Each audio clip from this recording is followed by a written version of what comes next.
and it's hard to say it because I feel guilty. I can't allow myself feeling that because I mean I had a good childhood, right?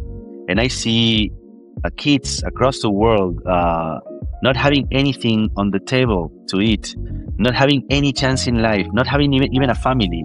So when I empathize with that, I cannot allow myself to feel I'm a broken kid. But at the same time, if I don't admit it, I'm not gonna be able to change it, uh, right? Yeah. Anytime. So And that's the classic put your oxygen mask on before you help someone else put theirs on, right? like it's a good definition, yeah. Because there are, like you say, there are so many people facing such dire situations and challenges, but none of it is a competition, right? You're right. You're right. you, Yes, you have your challenges and you need you to have the right to feel that way. Yeah, totally.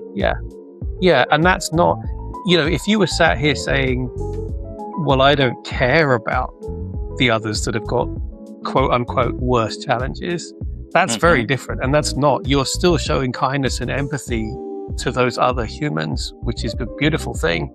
But you're also saying, hey, look, there's some stuff here still that I need to fix for me before I can go and help others. And there's nothing wrong with that. There's nothing. I know you know this, but like maybe someone listening needs to hear this. Like there is nothing wrong with helping and healing yourself before you go and help and heal other people. I love that. Thanks for sharing. And I also feel it's that there's a reason why we're like that. You and I, it's because of the generation we were born. We were born into. I guess that's the right way to say it. We weren't allowed to feel any pain, to be vulnerable, right? We're trying to build that into ourselves to make that a feature of our personalities as we go. And it's very difficult because, man, I was raised to be a tough dude. I was raised in a world where if you did something wrong, you were punished, physically punished. And that was the rule of thumb, right? I mean, that was my world, and trying to adapt to a new one that is so sensitive, so empathetic, so vulnerable, and so conscious of the other people. It's really, really hard. Yeah, this all resonates hugely. Yes, I'm absolutely of the same generation where you did something wrong, you got a wallop across the back of your legs or on your bottom, or like, yeah. And I remember one teacher had the rubber sole of a shoe. The rest of it had gone, but he had the sole, and that was called Elsie. And he would say to you, "Shut up," or Elsie. And if you didn't shut up, he would throw that. Wow. At you. Wow, and like man. when you think about that now. Like imagine reading a newspaper story that's happened in a school. Now, Yes. by then I would have been 11.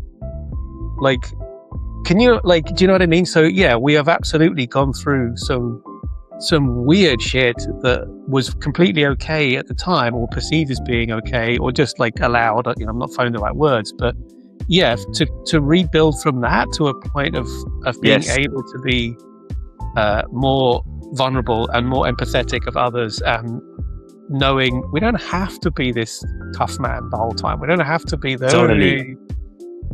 And it's super hard to conciliate the things you lived and your memories, even the hard ones, with how sensitive the world is these days. The crystal generation. It's so funny because you made me remember of one time that I went on vacay with my school. I was, I don't know, 7 years old. There's this place in Argentina called Cordoba. It's full of gauchos, horsemen. So horses are a really important part of the culture.